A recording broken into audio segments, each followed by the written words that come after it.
Jésus, avec toi, nous ressusciterons.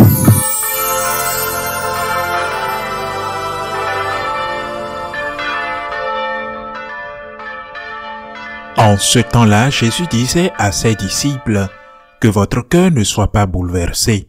Vous croyez en Dieu, croyez aussi en moi. Dans la maison de mon Père, il y a de nombreuses demeures. Sinon, vous aurais-je dit, je pars vous préparer une place. Quand je serai parti vous préparer une place, je reviendrai et je vous emmènerai auprès de moi, afin que là où je suis, vous soyez vous aussi. Pour aller où je vais, vous savez le chemin. » Thomas lui dit, « Seigneur, nous ne savons pas où tu vas. Comment pourrions-nous savoir le chemin? » Jésus lui répond, « Moi je suis le chemin, la vérité et la vie. Personne ne va vers le Père sans passer par moi. » Acclamons la parole de Dieu. Un merveilleux évangile qui nous remplit d'espérance. Il y a plusieurs demeures dans la maison de mon Père. Croyez en Dieu, croyez aussi en moi, dit le Seigneur Jésus.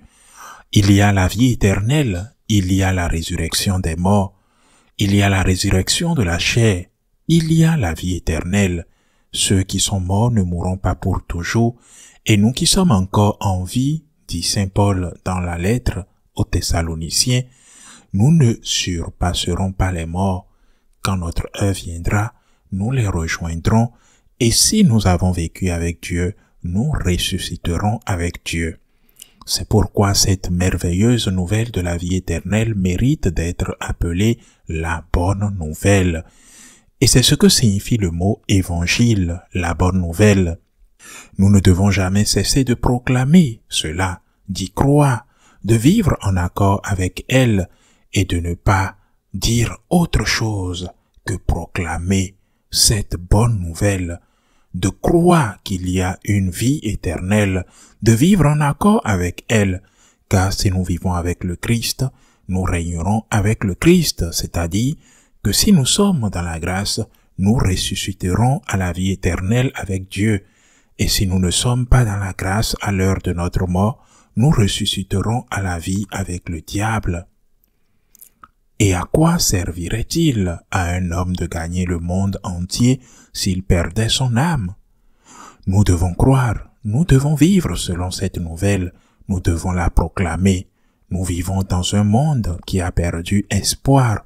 Même les catholiques ont perdu espoir, même les catholiques pratiquants, parce que si nous avions de l'espoir, nous aurions plus de charité, c'est-à-dire que nous vivrions davantage dans l'amour, sachant que nous rencontrerons ce juge aimant à la fin de notre vie.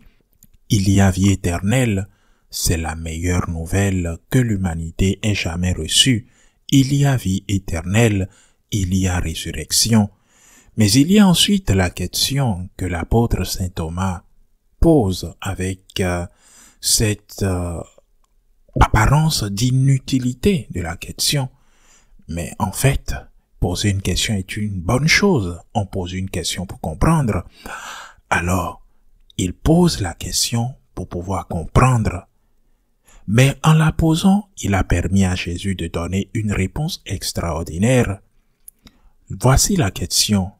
Seigneur, nous ne savons pas où tu vas. Comment connaîtrons-nous le chemin? Cela était inutile, certes, car il aurait dû savoir maintenant où il allait. Comment pouvons-nous connaître le chemin? Le chemin vers la vie éternelle, c'est Jésus. Mais Jésus se définit ici.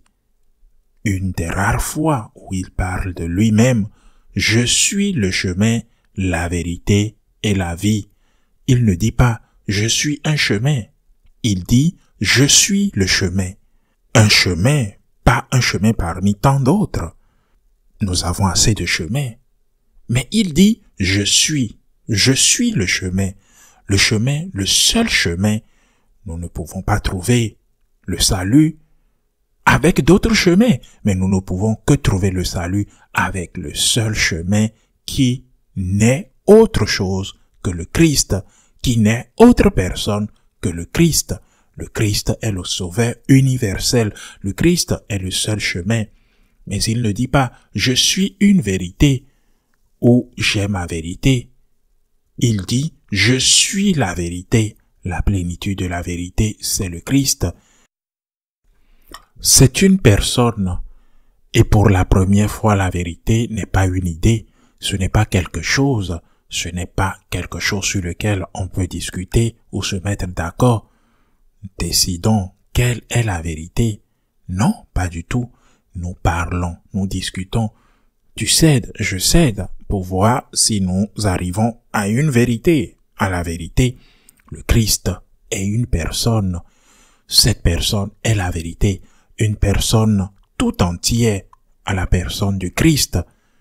Même si on lui enlève la tête, même si on lui enlève le cœur, il reste la vérité.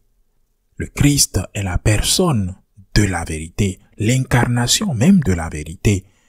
Et la vérité ne peut pas être brisée en morceaux ou brisée en demi-vérité. Ceux qui vous le disent vous donnent des pires mensonges. La vérité ne s'atteint pas par des discussions, des dialogues ou des consensus ou des impositions. La vérité s'atteint grâce au Christ, en s'unissant au Christ, en écoutant le Christ, lui qui est la vérité. Nous pouvons l'atteindre en l'écoutant, en faisant sa volonté. Nous pouvons l'atteindre en restant en communion avec lui, en recevant ses enseignements. Nous pouvons l'atteindre à travers sa parole, à travers la tradition divine. Nous pouvons l'atteindre par imitation. Mais sa définition ne s'arrête pas là.